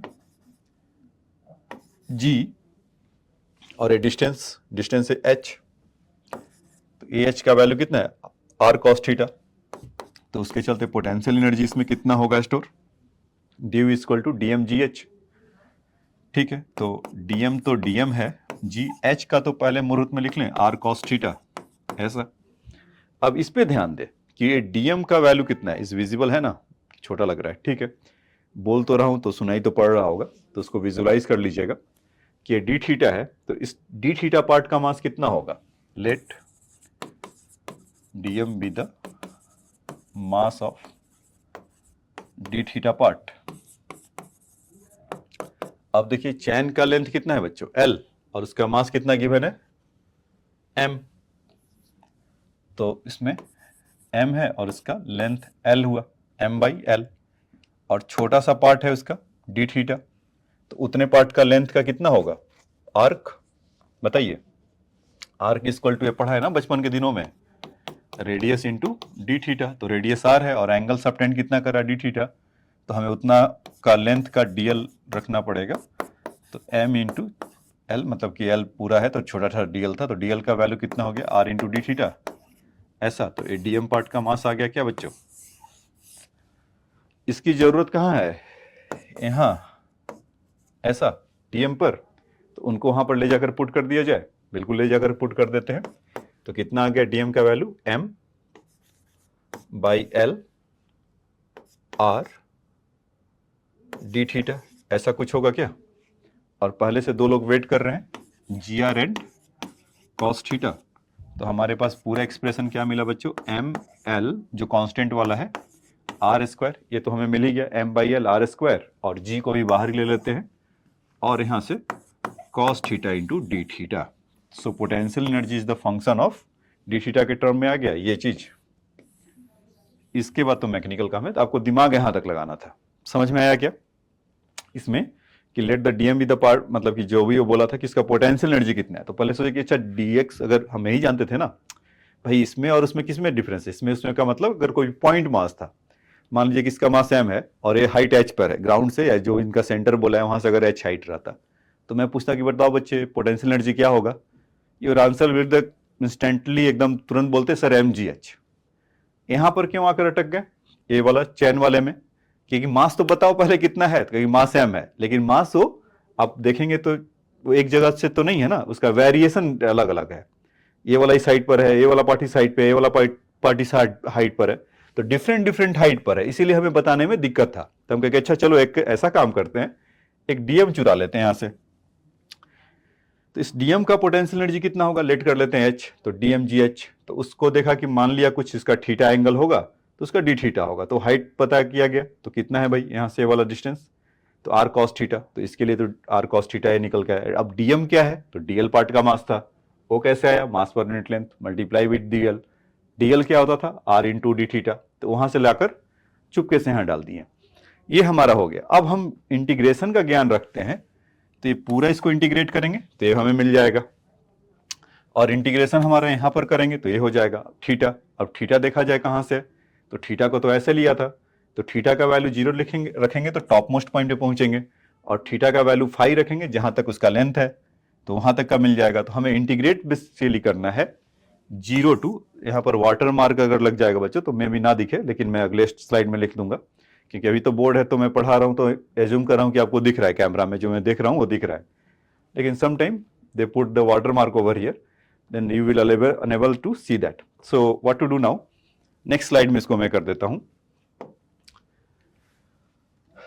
तो D U equal to M R square into G by L, यही आया था integration of cos theta into D theta, और मैंने डिस्कवर ये किया था कि थीटा का वैल्यू 0 टू 5 जो उसमें बोला हुआ था। अब कॉस थीटा का इंटीग्रेशन देखेंगे तो कितना आ जाएगा बच्चों, साइन थीटा एल, और यहां से साइन थीटा 0 टू 5, तो upper limit minus lower limit करेंगे तो कितना आ जाएगा, एम आर स्क्वायर जी, आपका साइन 5 माइनस 0 साइन 0, तो ये तो आपका पोटेंशियल एनर्जी जितना चाहिए था वो आपको मिल गया, ऐसा। अच्छा, आप कहे कि सर फाई तो दिया नहीं हुआ है, ठीक बात है नहीं दिया हुआ है, लेकिन फाई कितना है, इतना, यही एंगल माने थे ना, याद करिए, यहाँ से मैंने इसको ऐसा बोला था। तो एंगल फाई है और इसका लेंथ हमें पता है एल, आर्क। तो अभी देखिए वहां से आर्क का वैल्यू अगर एल होगा और रेडियस आर है तो फाई का वैल्यू आ जाएगा, फाई इक्वल टू कितना हो जाएगा, एल बाई आर। तो यहाँ पर वैल्यू पुट कर दिया जाए, कहाँ पर, यहाँ पर। तो यहाँ पर पोटेंशियल एनर्जी जो आपसे मांगा गया था, U equal to M R square into G into sine L by R आ जाएगा क्या। तो इसका पोटेंशियल एनर्जी है। तो ये बात समझ में आया? अगर आपको समझ में आया तो इसको फटाफट लिख लीजिए, फिर इसके दूसरे पार्ट में चलेंगे।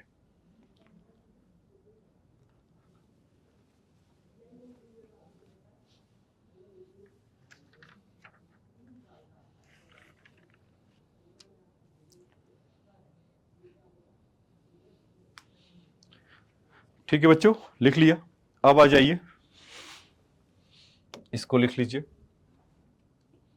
लिख लीजिएगा मतलब जैसे मैं बोलता हूं तो आप जब हट जाता हूं स्क्रीन से तो उसको पॉज कर लो, तो स्क्रीन तो आपको दिखता होगा ना, और उसके बाद अपना काम करते रहिए देखते हुए। इसको लिख लीजिए। ठीक है, अब आ जाते हैं नेक्स्ट क्वेश्चन पे। सॉरी, नेक्स्ट क्वेश्चन पे नहीं, इसके सेकेंड पार्ट पे। सेकेंड पार्ट में क्या बोला है बच्चों कि suppose the chain is release and slide down the sphere, find the kinetic energy of the chain. अब ऑब्वियस सी बात है कि अगर कोई चीज अगर ऐसे है, मान लेता हूं कुछ ऐसा सामान लिया जाए कि गिरे तो उसको चोट लगे, टूटे नहीं। जैसे मान लीजिए कि ऐसा अगर है इस तरह का, अगर इसको हम स्लाइड करेंगे तो नीचे की तरफ गिरा ना, तो इसका मतलब क्या हुआ कि चैन को भी करेंगे तो छूटेगा, तो अब नीचे की तरफ गिरेगा। तो चैन को या इस तरह का रोप को आपने देखा होगा गिरते हुए कि कहीं अगर फिक्स है तो पोटेंशियल एनर्जी है। तो कहने का क्या मतलब है कि your potential energy converted to your, बोलिए कहां, इज काइनेटिक एनर्जी। तो मतलब कि वो ग्राउंड को टच कर रहा होगा तब कि उसमें कहानी हमें बताना है। तो उसका क्या होगा कि चेंज इन पोटेंशियल एनर्जी। तो ये तो मान लेते हैं कि आपका जो पोटेंशियल एनर्जी अभी जो आया है इसको आप इनिशियल कह दीजिएगा, ठीक है। और किसी एंगल, मतलब कि जब वो स्लिप ऑफ होगा, मतलब ऐसा मैं कह रहा हूं, ऐसा, और इसको फिगर ज़्यादा बड़ा बनाया जानबूझकर कि आपको समझने में आसानी होगा। और एक और ले लेता हूं स्लाइड इसका।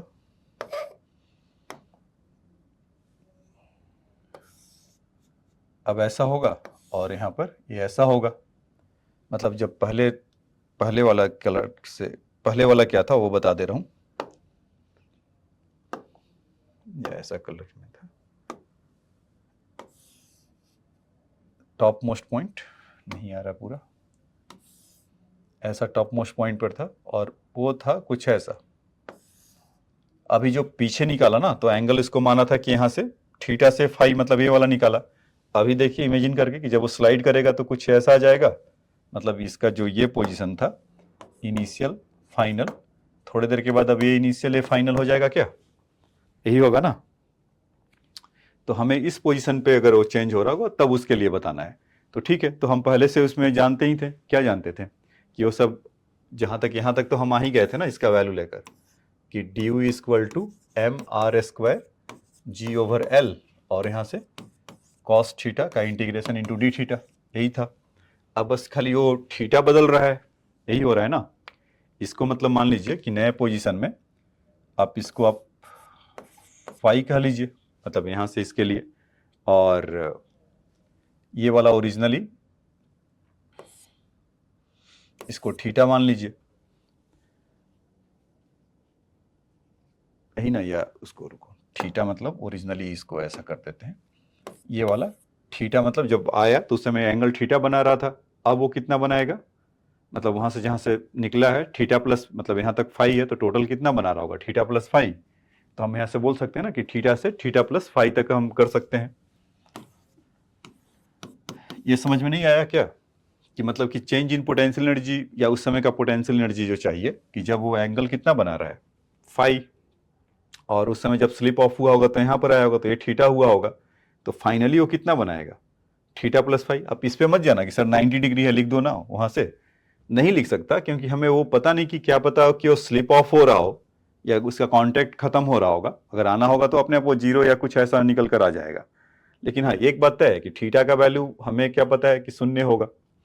तो आइए देखते हैं कि यहाँ से इसका वैल्यू अगर निकालें, पोटेंशियल एनर्जी जो अभी बोल रहा था, तो mr² g ये तो फिक्स रहेगा अपॉन l, और इसका वैल्यू अगर आप देखेंगे तो साइन थीटा हो जाएगा, तो और इसका sign theta plus five minus sine theta बच्चों, ऐसा दिख गया ना साइन थीटा, ठीक है, upper limit minus lower limit.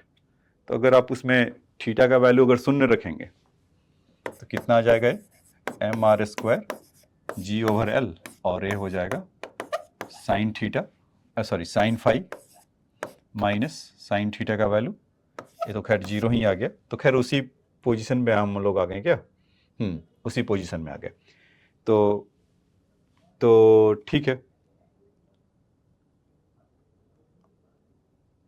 r/l नहीं, उसको तो ऐसा थीटा पे ही छोड़ दो अभी। अच्छा देखते हैं पूछा क्या था इसमें, एक बार फिर से पढ़ लें कि चेंज इन काइनेटिक एनर्जी ना, कि suppose the clean is slide off down the sphere, find a kinetic energy of chain, हाँ has a slide through the angle theta, वो क्वेश्चन में मेंशन है, तभी वो मुझे लगा कि सेंस क्यों नहीं बना रहा है कि मैं थीटा को 0 या उसका क्या कर रहा हूँ, कि जब वो थीटा एंगल बना रहा है, जब इस एंगल पर अगर होगा तब का हमें बताना था। तो फाई का वैल्यू फिर पुट कर देते हैं इसमें, ये थीटा आपका जितना था उतना तो है ही है, और इसमें एंगल आपने देखा था कि उसका क्या हुआ था l/r, तो l/r माइनस साइन थीटा, ऐसा। तो potential energy eight angle theta पर आपका निकल कर ये आ गया ये चीज, ठीक है बच्चों। तो ये बात आपको समझ में आया कि अगर एट एंगल थीटा उस स्लाइड ऑफ कर रहा था, तो इसीलिए पूरा उसको नीचे नहीं गिराया, कि जब वो एंगल और थीटा बना रहा था तो उस समय आपको पोटेंशियल एनर्जी बताना था। तो अब आप उसका चेंज कर पाए, मतलब पोटेंशियल एनर्जी एट थीटा पर है और पोटेंशियल एनर्जी आपको एट जो इनिशियल था, ये मतलब फाइनल है, और आपको जो वहां से इनिशियल जो मिला हुआ था, उन दोनों का चेंज करें तो हमें काइनेटिक एनर्जी मिल जाएगा ना। चेंज इन काइनेटिक एनर्जी या simply kinetic energy equal to change in potential energy, यही होगा ना। तो चेंज इन पोटेंशियल एनर्जी, तो u of theta minus u initial, तो इसको दिस माइनस u इनिशियल हमारा ये था ठीक पीछे वाले स्लाइड में, mr² g साइन l/r, और यहाँ पर है ऐसा। तो उन दोनों को माइनस करेंगे तो हमें वहाँ से आपका चेंज इन पोटेंशियल एनर्जी मिल जाएगा, कि जो हमारा काम कर रहा होगा। तो उसमें अगर आप लिखेंगे भी, अगर जो काइनेटिक एनर्जी जो चाहिए, तो इसको तो एज इट इज आपको जितना है उतना तो आप लिख सकते हैं, mr² g/l और साइन थीटा प्लस फाइव, ऐसा माइनस साइन थीटा, और वहां से जो साइन फाइव के लिए था, ये लास्ट में साइन फाइव ऐसा बना था ना, तो साइन फाइव के जगह पर आप चाहे तो साइन अपना l/r लिख सकते हैं ऐसा, और फाइव की जगह पर यहाँ भी l/r लिख सकते हैं, क्योंकि फाइव देखिए वही एंगल है ना। तो फाइनल कितना आ गया, mr² g यहाँ पर होगा l m² g by l sine theta, five is l/r minus sine theta sine l/r, ऐसा। तो ये आप पूरा अगर एक्सप्रेशन देखेंगे तो सेकेंड पार्ट का एक्सप्रेशन है, ठीक है बच्चों, इस तरह का। तो इसको आप अपना कर लीजिए।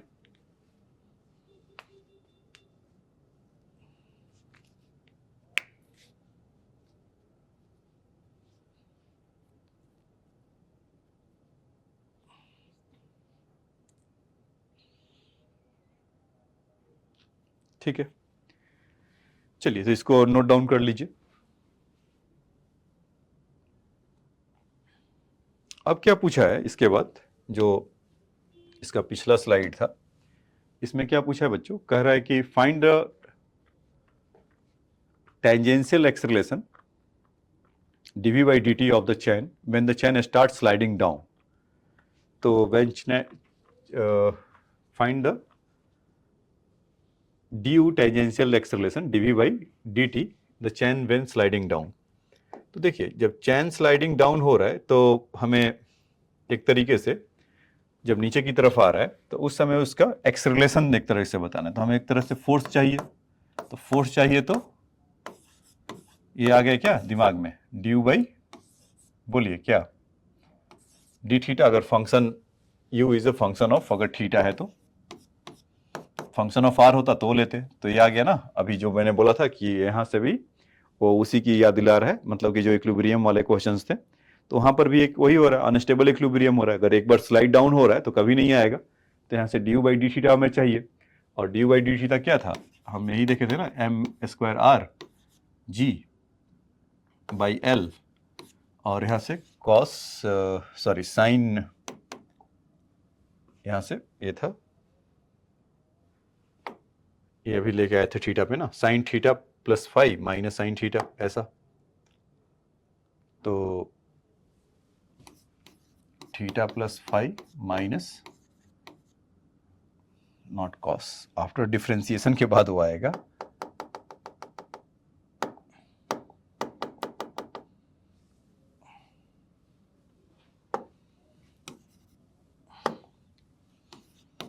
Sign theta plus five minus sine theta, ऐसा। तो ड्यू बाई, या तो थीटा के फंक्शन में, लेकिन हम जो f जानते थे, क्या जानते थे, f due by d x या डी आर इस तरह का होता था। तो इनको ऐसे कर लेते हैं, घबराने की कोई बात नहीं है इसमें, ड्यू बाई डी आर ऐसा ही बताया था ना। तो आप ऐसा करिए कि minus due by d theta into D theta by D R, ऐसा कर सकते हैं क्या, यही होगा। या डी आर जो हमें बोलना है वही बोलते हैं, डी आर, ऐसा थीटा का मल्टीप्लाई डिवाइड कर लिया। तो आर की इक्वल टू क्या होता था बच्चों, L is equal to are into D theta, ऐसा होगा क्या इसमें। तो ये डी एस बोल लो आर के लिए, तो उससे मतलब आर यहाँ पर बोल देते हैं आर, तो डी आर उसके लिए आर इंटू डी थीटा होगा, ऐसा। तो आर इक्वल टू कितना हो जाएगा, D r by d theta. तो वहाँ पर कितना चाहिए था, d theta by D r, तो उसके जगह पर हम इसको ऐसा लिख सकते हैं क्या, D theta by D R, sorry small R equal to minus one by R, यहाँ पे पुट कर लें क्या। ये देखिए, मतलब आर लिए थे लेंथ उधर एस के लिए, वहाँ दूसरे टर्म से दिखा देना चाहिए था, खैर आर लिए थे तो हमने आर ले लिया। तो डी थीटा का मल्टीप्लाई किया तो d theta by D r, तो यहाँ से आर उसका अगर डिस्टेंस होगा तो आर इंटू डी थीटा, तो d are equal to are into D theta, तो r equal to d r by d theta, तो d theta by D R का value minus one by r, तो यहाँ पर इसका वैल्यू रखते हैं माइनस वन बाई आर, ठीक है। तो अच्छा, अभी हमें चाहिए था D you by d theta, तो इसमें तो ये चीज़ तो आप यहाँ पर, ये टेक्निकल वाला टर्म है तो इसीलिए उसको लिख लिया। तो फोर्स इक्वल टू हमारा कितना आ जाएगा, माइनस, क्योंकि ऑलरेडी माइनस उसमें है, M R square G over L, ये आ गया। और वहाँ से अगर डिफ्रेंसिएशन आप करेंगे तो कितना आ जाएगा, sine theta plus five, sorry sine का डिफ्रेंसिएशन इज कॉस,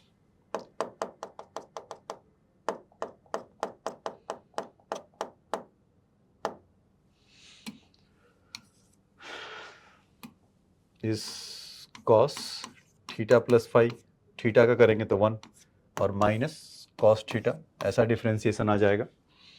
हाँ, और वहाँ से इसका भी वैल्यू रखना था d theta by D r, तो d theta by D r, तो यहाँ से एक आर और आ जाएगा, तो इस आर को हाई बाय करके भेज देगा, तो minus M R G over L, ठीक है, equal to cos theta five minus cos theta.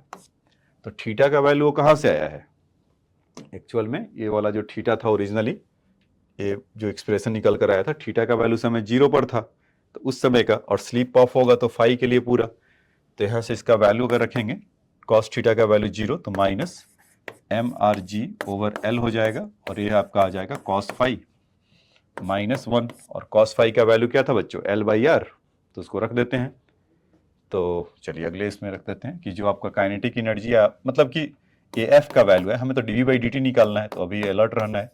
और माइनस लिख रहा हूँ या नहीं लिख रहा हूँ, ओ माइनस है, तो यहाँ पर कितना आ जाएगा, minus M R G over L, और ये आपका आ गया कॉस एल बाई आर -1 ये आया।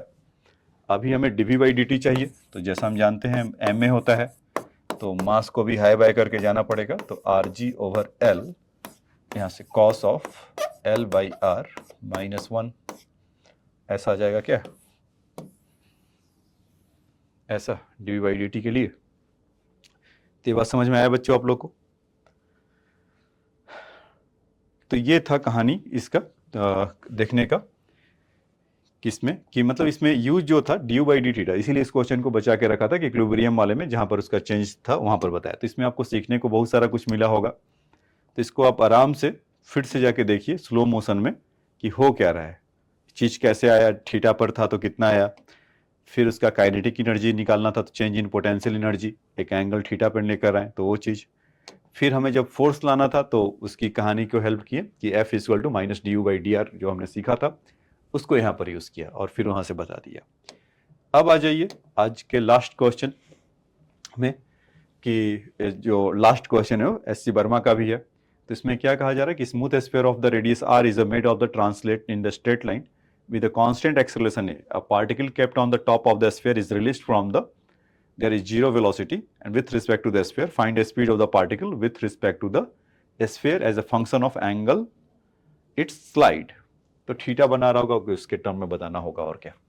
तो देखिए इस पे समझने के लिए क्या करेंगे, मजेदार है कॉन्सेप्ट, इस तरह का है और टॉप में कुछ ऐसा बना रखा है बच्चों, और एक्सेलरेशन को इस बार कर दिया इधर, ये एक्सेलरेशन से। अब तक इस तरह का क्वेश्चन हमने देखा था, एक ब्लॉक उसके ऊपर है, ऐसे जाएगा, जब स्लिप ऑफ होता था यहाँ पर जब आता था तो उनका नॉर्मल फोर्स 0 हो जाता था ना जैसे ही कॉन्टेक्ट हटता था। लेकिन अभी क्या कर दिया कि वो अभी स्फीयर तो रेस्ट, पहले तक स्फीयर रेस्ट में रहता था तब एक कहानी बनता था तो हम बताते थे, अभी क्या कर दिया कि एक्सेलरेशन को ही भेज दिया। अब क्या किया जाए, तो वहां से भी नीचे आता था और उसका वेलोसिटी पूछा जाता था तो हम लोग बताते थे। तो मान लीजिए कि इसका रेडियस r है और यहाँ पर ऐसा कुछ है, एंगल वो वर्टिकल से थीटा बना रहा होगा, तो जब वो छूट रहा होगा तो मतलब वो आपको पता है कि इसको एनर्जी कौन दे रहा था, यहाँ से उसका पोटेंशियल एनर्जी लोअर डाउन हो रहा था ना, तो ये वैल्यू कितना आ जाता था, अगर इसकी बात करूं r times of 1 - cos theta यही होता था। तो इसका पोटेंशियल एनर्जी अगर हम देखते थे तो कितना रिलीज हो रहा था, mgr × 1 - cos थीटा। ठीक है, अभी क्या होगा कि ये तो इतना एनर्जी इसको पहले भी मिलता था जब रेस्ट पर था, अभी वो जा रहा है एक्सेलरेशन के चलते, तो उसके चलते भी कुछ इसको पीछे की तरफ एक झटका मिलेगा, मतलब कोई फोर्स लगेगा, ये इससे जा रहा है तो what ever their mass it will have the in opposite direction, it is called pseudo force ना। अगर ए से जा रहा है तो इस पे क्या होगा, एम ए से फोर्स ऐसे लग रहा होगा, यही लग रहा होगा, तो अब इस फोर्स के चलते इस पे भी तो कुछ वर्क करेगा ना बच्चों, तो वही चीज हमें यहां पर चाहिए। तो ठीक है, ये तो हमें क्वेश्चन का पार्ट है, एम ए निकाल लेंगे। तो अब ये डिस्टेंस भी हमें देखना पड़ेगा, अभी तक हम वर्टिकल डिस्टेंस देखते थे, तो ये आर था यहां से, तो आर कॉस थीटा होता था तो आर माइनस कॉस थीटा, और इस बार आर साइन थीटा ये आ गया ऐसा।